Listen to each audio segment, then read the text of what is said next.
Hi weavers, welcome to our channel just imagine novels. ఈరోజు మన కథ వద్దన్న వదిలేస్తానా ఎపిసోడ్ 80. నీకొకటి చెప్పాలి, నువ్వు నా ముందు మాట్లాడిన ప్రతిసారి ఆటోమేటిక్గా నా చూపు నీ ఎర్రని ఈ పేదాల వైపు వెళ్ళిపోతాయి. అప్పట్లో నన్ను నేను కంట్రోల్ చేసుకోలేక నీ మీద కోపం చూపించి అరిచేవాడిని. కానీ ఇవి రుచి చూశాక ఈ పేదాల్లో స్వీట్నెస్కి నేను బానిసనయ్యానే అంటూ రుద్ర మరోసారి ఆమె పెదాలని ముద్దాడి నేనిలా నా చేతుల్లోకి తీసుకుని ఎప్పటికీ వదలకుండా అలాగే ఉంచుకోవాలని పిచ్చిగా అనిపించేది. ఐ లవ్ యూ శివ అంటూ తనని డిస్టర్బ్ చేయకుండా హత్తుకున్నాడు రుద్ర. నువ్వు నా బేబీ నాకు తెలియకుండానే నా ప్రాణంగా మారిపోయారు. స్నేహ లైఫ్ కూడా సెట్ చేసి తనకి ఏ సమస్య లేదనుకున్నాక తర్వాత మనం ముగ్గురం కలిసి ఎక్కడికైనా వెళ్ళి కొన్ని రోజులు పీస్ఫుల్ లైఫ్ని ఎంజాయ్ చేసి రావాలి. త్వరగా ఆ విషయాలకి చెక్ పెడతాను అనుకుంటూ శివానీని తన మీద నుండి జాగ్రత్తగా పిల్లో మీదకి పడుకోబెట్టి లేచి కొడుకు కోసం వెళ్ళాడు రుద్ర. బన్నీ సన్నీ వాళ్ళ కోసం వెళ్ళాడు. కానీ వాళ్ళు కూడా ఇంకా నిద్రపోతూ ఉండడంతో వాళ్ళని లేపాలనుకున్నా బన్నీ మనసు మార్చుకుని వద్దులే మనమే ఆడుకుందాం అనుకుని ఆ రూమ్ నుండి బయటకొచ్చి నేరుగా ప్రతాప్ గారి దగ్గరకు వెళ్ళాడు బన్నీ. ఆయన అప్పటికే లేచి ఫ్రెష్ అయి బెడ్ మీద కూర్చుని భగవద్గీత చదువుకుంటూ ఉండడంతో తాతయ్యని కూడా డిస్టర్బ్ చేయకుండా మెల్లగా డోర్ వేసేసి అందరూ బిజీ, నేనే ఖాళీ అనుకుని గార్డెన్ వైపు చూడగా తన కోసం రుద్ర కొనిచ్చిన సైకిల్ కనపడింది. సైకిల్ తొక్కుదామనుకుంటూ కిందకి వెళ్ళబోతున్న బన్నీని వెనక నుండి ఎత్తుకుని ఎగరేసి పట్టుకున్న రుద్ర కనబడగానే నాన్న అంటూ అరిచి కిలకిలా నవ్వాడు బన్నీ. ఏంటి, సన్నీ వాళ్ళు లేవలేదా అని అడిగాడు కొడుకు డల్గా బయటకు వెళ్తుండడం చూసిన రుద్ర. లేదు నాన్న, వాళ్ళ పనులలో అందరూ బిజీ. తాతయ్య ఏమో బుక్ చదువుతున్నాడు, వీళ్ళేమో నిద్రపోతున్నారు అని పెదవ విరిచాడు బన్నీ. అప్పుడు మనమిద్దరం ఆడుకుందాం పదా అంటూ కొడుకుని తీసుకుని గార్డెన్లోకి వెళ్ళాడు రుద్ర. నాన్న సైకిల్ తొక్కించు ప్లీజ్ అని క్యూట్గా రిక్వెస్ట్ చేసిన కొడుకు క్యూట్నెస్కి మెల్ట్ అయిపోయిన రుద్ర నవ్వుతూ అలాగే పద అంటూ బన్నీని కొత్త సైకిల్ మీద ఎక్కించి నిదానంగా వాడికి ఎలా తొక్కాలి, ఎలా బ్యాలెన్స్ చేసుకోవాలని చెప్తూ కాసేపు సైకిల్ నేర్పించిన రుద్ర ఇకదా వేరే ఆట ఆడుకుందామంటూ బన్నీతో వెనక ఉన్న ఖాళీ ప్లేస్లో ముందు రోజే రెడీ చేయించిన బాస్కెట్బాల్ కోర్ట్కి తీసుకుని వెళ్ళిన రుద్ర ఆడుకుందామా అని కొడుకుని ఎత్తుకుని ఎగరేస్తూ అడిగాడు. నీకు ఈ గేమ్ వచ్చా నాన్న అని ఎగ్జైట్ అవుతూ అడిగాడు బన్నీ. కాలేజీలో ఆడేవాడినిరా, తర్వాత బిజీ లైఫ్లో పట్టించుకోలేదు, నీకు నేర్పిస్తానురా అంటూ బాల్ తీసుకుని బన్నీకి బాల్ ఎలా వేయాలి, ఎలా టర్న్ అవుతూ ఆడాలనే టెక్నిక్స్ నేర్పించి కాసేపు ఆడించాడు రుద్ర. శివానికి మెలకువ వచ్చేసరికి తనకి చెవుల దగ్గర ఎప్పుడూ లయబద్ధంగా వచ్చే రుద్ర గుండె చప్పుడు వినపడక కళ్ళు తెరిచి బెడ్ మీద కొడుకు భర్త కోసం చూడగా ఇద్దరు కనిపించలేదు. అదేంటి రుద్ర, నైట్ ఇంటికి రాలేదా అనుకుని బన్నీ కూడా పక్కన లేకపోవడంతో వీడప్పుడే లేచాడా అనుకుంటూ లేచి బెడ్ దిగి జుట్టు సరి చేసుకుని బయటకు వెళ్ళింది శివాని. వాళ్ళ కేరింతలు బాల్కనీలోకి వినపడి ఓహో లేచప్పుడే ఆటలు మొదలుపెట్టారా అనుకుని బాల్కనీలోకి వెళ్ళిన ఆమెకి రుద్ర బన్నీ పరుగులు పెడుతూ ఆడుతుంటే ఆ తండ్రి కొడుకులను అలాగే మైమరిచి చూస్తూ ఉండిపోయింది శివాని. తర్వాత స్నానం చేయడానికి వెళ్ళిపోయింది. కాసేపు ఆడి టైం చూసిన రుద్ర ఇక చాలు పద బేబీ, నువ్వు స్కూల్కి నేను ఆఫీస్కి రెడీ అవ్వాలి కదా, లేట్ అవుతుంది అన్నాడు రుద్ర. ఓకే నాన్న అంటూ రేపు కూడా ఇలాగే ఆడుకుందామా అని అడుగుతూ రుద్ర మీదకి ఎక్కాడు బన్నీ. కొడుకును గాలిలో ఎగరేసి తిప్పుతూ నువ్వు అడిగితే కాదంటానా, ఓకే ఆడుకుందాం అని చెప్తూ కొడుకుతో పాటు ఇంట్లోకి వచ్చాడు రుద్ర. అప్పటికే శివాని స్నానం చేసి రెడీ అయి లోపలికొచ్చిన వాళ్ళని చూస్తూ అయ్యాయా మీ ఆటలు అని నవ్వుతూ అడిగింది శివాని. మమ్మ మేము ఆడుకుంది నువ్వు చూసావా అని అడుగుతున్న బన్నీకి ముద్దు పెట్టి నువ్వు కేరింతలు కొడుతూ ఆడుతుంటే చూశాను బంగారం, పద ఇక స్నానం చేద్దు అంటున్న శివానీతో నువ్వు ఆల్రెడీ స్నానం చేసావు కదే, వాడికి నేను చేయిస్తాను కానీ నువ్వు వెళ్ళు, నేను వాడు ఒకేసారి స్నానం చేస్తాం, నువ్వు రెస్ట్ తీసుకో, ఇంకా పూర్తిగా సెట్ అవ్వలేదు కదా, ఇంకా అప్పుడే పరుగులు పెట్టాలని చూడకు అని తనని కసిరి రుద్రనే బన్నీని తీసుకుని వాష్రూమ్కి వెళ్ళాడు. ఇద్దరూ అక్కడ కూడా ఆడుతూ పాడుతూ స్నానం చేసి వచ్చారు. శివాని బన్నీ కోసం యూనిఫామ్, రుద్ర కోసం ఆఫీస్కి వేసుకోవడానికి సూట్ తీసి బెడ్ మీద పెట్టింది. శివాని రూమ్లో లేకపోవడం చూసి దీనికి ఎంత చెప్పినా మారదు అని విసుక్కుని బన్నీకి యూనిఫామ్ తీసి, బేబీ నువ్వు వేసుకుంటావా నేను వేయనా అని అడిగాడు రుద్ర. నో డాడ్, నేనే వేసుకుంటాను. నాకు నేనే రెడీ అవ్వడం నాకు అలవాటే. పైగా నువ్వు నన్ను నూడ్గా చూస్తావు, అలా నాకు ఇష్టం లేదు అని సిగ్గుపడుతూ చెప్పిన కొడుకు మాటలకి రుద్ర గట్టిగా నవ్వేశాడు. ఓరిని, నేను చూడందా నువ్వు నీ సిగ్గు, తొందరగా వేసుకురా, నేను రెడీ చేస్తానన్నాడు రుద్ర నవ్వుతూ. సరే నాన్న అంటూ ఎగురుకుంటూ డ్రెస్సింగ్ రూమ్లోకి వెళ్ళి యూనిఫామ్ వేసుకుని వచ్చాడు బన్నీ. అరేవా, ఈ డ్రెస్లో చాలా బాగా వేసుకున్నావు బేబీ అంటూ వాడి కాలర్ సరిచేసి నెక్కి టై కట్టి జుట్టు సరిచేస్తూ ఉండగా వచ్చింది శివాని ట్రేతో. మమ్మ చూడు, నీ హెల్ప్ లేకుండానే నేను రెడీ అయ్యాను అన్నాడు ఉత్సాహంగా బన్నీ. వావ్, సో క్యూట్ నా బంగారం అంటూ వాడి చుట్టూ చేతులు తిప్పి మెటికలు విరిచింది శివాని. ఎక్కువ విరవకు, వేలు విరుగుతాయి అని కోపంగా చూశాడు రుద్ర. ఇప్పుడు ఈ శాడిస్ట్ గాడికి ఎందుకు కోపం వచ్చింది? నేనేం చేశాను అనుకుంటూ రుద్ర వైపు డౌట్గా చూసింది శివాని.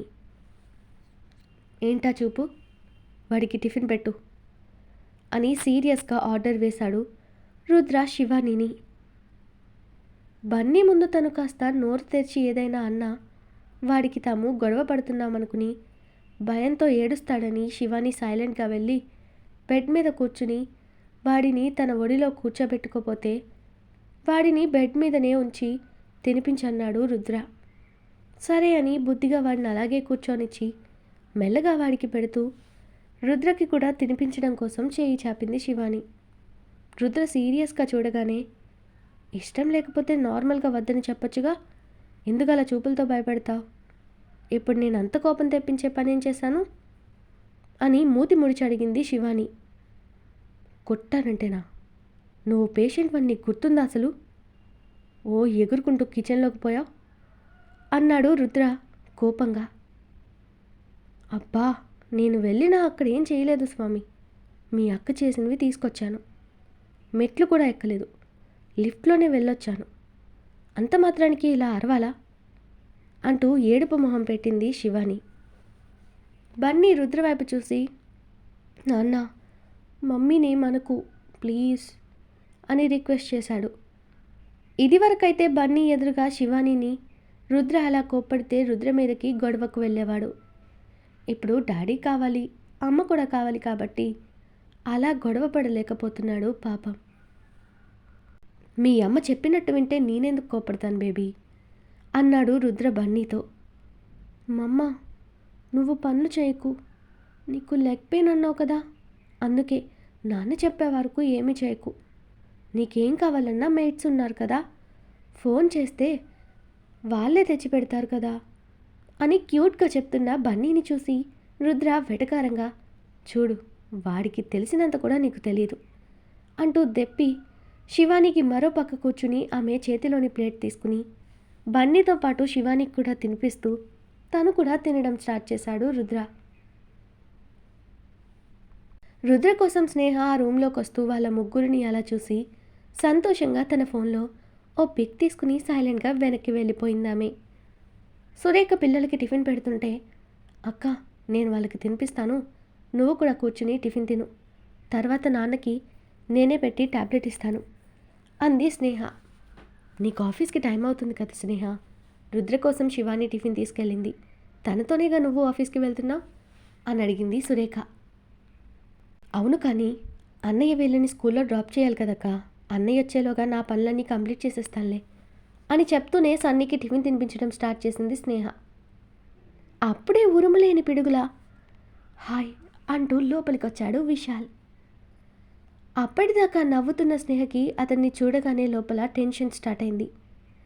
ఇప్పుడు కనుక అన్నయ్య వీడిని చూస్తే డెఫినెట్గా చంపేస్తాడు అనుకుని ఇబ్బందిగా లేచి నిలబడింది స్నేహ. అతడి గురించి తెలియని సురేఖ, రా విశాల్ అంటూ అభిమానంగా పిలిచింది. విశాల్ స్నేహ వైపు చూస్తూ వచ్చి సోఫాలో కూర్చున్నాడు. టిఫిన్ చేద్దురా విశాల్ అని అభిమానంగా పిలిచింది సురేఖ. వద్దండి, నేను చేసే వచ్చాను. స్నేహని బయటకు తీసుకెళ్దామని రుద్రగారి పర్మిషన్ కోసం వచ్చాను అని నవ్వుతూ చెప్తున్న విశాల్ని చూసి స్నేహ మనసులో, రే, నువ్విక్కడే కాసేపుంటే మా అన్నయ్య చేతిలో లేట్ విషయాలు అవుతావు, దరిద్రుడా, పోరా అని లోపల తిట్టుకుంటూ టెన్షన్ పడుతున్న స్నేహని చూసిన విశాల్ తనని చూసి ఆమె భయపడుతుందని సంబరపడ్డాడు ఆ శాడిస్ట్ గాడు. స్నేహ అతన్ని టిఫిన్ చేయమని నువ్వు చెప్పు, లేదంటే బాగోదురా అని చిన్నగా చెప్పింది సురేఖ. ఇక స్నేహ తప్పక అతని వైపు చూసి రండి కొద్దిగా టిఫిన్ చేద్దురు అంది. వద్దు స్నేహ, నిజంగానే టిఫిన్ చేసొచ్చాను. అవును, మీ అన్నయ్య ఎక్కడా? మీ వదిన కూడా కనపడడం లేదు, ఇంకా నిద్ర లేవలేదా ఏంటి అని కాస్త వంకరగా నవ్వుతూ అడిగాడు విశాల్. అతనే ఉద్దేశంతో అంటున్నాడో అర్థమైన స్నేహ అతన్ని చురుగ్గా చూసింది. దానితో విశాల్ కాస్త తడబడుతూ, అదే ఆఫీస్ వర్క్ ఇంట్లో వర్క్తో ఇద్దరు అలసిపోయి లేవలేదా అని అడుగుతున్నా అని విశాల్ కవర్ చేసుకుంటూ ఉండగా, నీకు లేని అలసట నీకంటే ఫిట్గా ఉండే నాకు రాదులే విశాల్. మా ఆవిడికి కూడా మిట్ట మధ్యాహ్నం దాకా నిద్రపోయే లేజినెస్ అలాంటి అలవాట్లు రెండూ లేవు. తన కొంట్లో ఎలా ఉన్నా నా కోసం, నా కొడుకు కోసం అన్ని టైంకి అరేంజ్ చేస్తుంది. అంత బాధ్యత కలిగింది నా భార్య అని గర్వంగా శివాని వైపు చూస్తూ చెప్పాడు రుద్ర.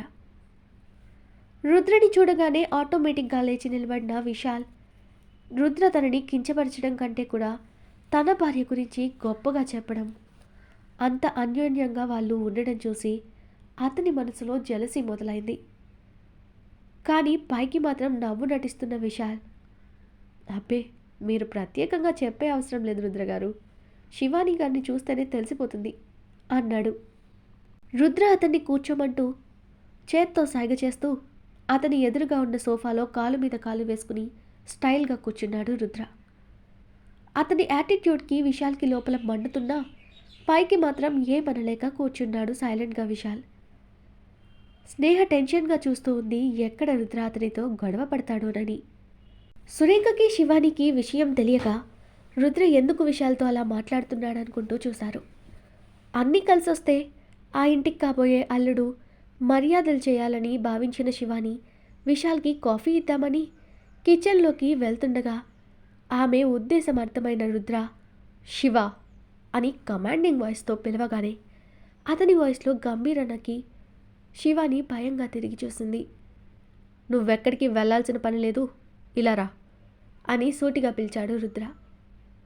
ఇప్పుడు ఈయనకేమొచ్చింది, ఇంటికొచ్చిన మనిషికి కాఫీ కూడా ఇవ్వకపోతే ఆ విషయాలు ఏమనుకుంటాడో, వీళ్ళకి మర్యాద తెలియదనుకోడా అనుకుని తప్పక రుద్ర పక్కకొచ్చి కూర్చుంది శివాని. మెయిడ్ని చూసి మేడంకి బాదం పాలు చేసి తీసుకునిరా, అలాగే గెస్ట్కి కాఫీ తీసుకురా అని ఆర్డర్ వేశాడు రుద్ర. ఓకే సార్ అంటూ ఆమె వినయంగా చెప్పి కిచెన్లోకి వెళ్ళింది. తమనే చూస్తున్న విశాల్ని అస్సలు కేర్ చేయని రుద్ర శివాని చుట్టూ చేయేసి, చెప్పు విశాల్, ఏంటిలా వచ్చావు అని నార్మల్గా అడిగాడు రుద్ర. విశాల్ నవ్వు నటిస్తూ, అంటే అది స్నేహని అంటుంటే అతని మాట పూర్తి కాకుండానే, అమ్మా స్నేహ ఇలారా అన్నాడు రుద్ర. హా, వస్తున్నా అన్నయ్య అంటూ రుద్ర దగ్గరకు వెళ్ళిన స్నేహతో, నీ ఫోన్ ఇలా ఇవ్వరా అంటూ ఆమె దగ్గరున్న ఫోన్ తీసుకుని, నీకు ఫోన్ అవసరం ఏం లేదు కదరా అని అడిగిన రుద్రతో, లేదన్నయ్య అన్న స్నేహ మాటలకి విశాల్ పళ్ళు నూరుకుని, మనసులో నా చేతికి దొరకవే, అప్పుడు ఈ విశాలంటే ఏంటో చూపిస్తాను అని కసిగా అనుకున్నాడు. స్నేహ అస్సలు విశాల్ వైపే చూడలేదు. సరే, ఇక ఈ ఫోన్ నా దగ్గరే ఉంటుంది, నీకు ఫోన్ అవసరం ఉన్నప్పుడు ఇస్తానంటూ నువ్వు నా ఎదురుగానే ఉంటావు కదా, అవసరం రాదులే అని కావాలనే ఆ మాటలు విశాల్కి తెలిసేలా అన్నాడు రుద్ర. స్నేహ, పిల్లలని అక్క చూసుకుంటుంది, నువ్వు వెళ్ళి నాన్నకి టిఫిన్ పెట్టి మందులు వేసి రాపో అని స్నేహని అక్కడి నుండి పంపేశాడు రుద్ర. స్నేహకి కూడా అదే కావాలి కాబట్టి, అలాగే అన్నయ్య అంటూ ఫోన్ రుద్రకి వదిలేసి డైనింగ్ టేబుల్ దగ్గరకు వెళ్ళి టిఫిన్ తీసుకున్న తండ్రి దగ్గరకు వెళ్ళింది. స్నేహ తన వైపు చూస్తే తనని ఎలాగో బెదిరించి తీసుకుపోదామనుకున్న విశాల్ ఆశ మీద రుద్ర నీళ్లు. అది మామూలు నీళ్లు కాదు, బురద నీళ్లు కొట్టాడు పాపం.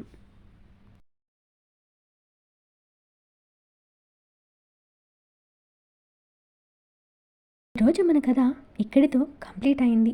ఈ స్టోరీ మీకు నచ్చినట్టయితే ప్లీజ్ స్టోరీని లైక్ చేసి కామెంట్ రూపంలో మీ అభిప్రాయాన్ని తెలియచేయండి. అలాగే ఛానల్ని సబ్స్క్రైబ్ చేసుకుని షేర్ చేసి మాకు సపోర్ట్ చేయండి. నెక్స్ట్ అప్డేట్తో మళ్ళీ కలుద్దాం. అంతవరకు బాయ్.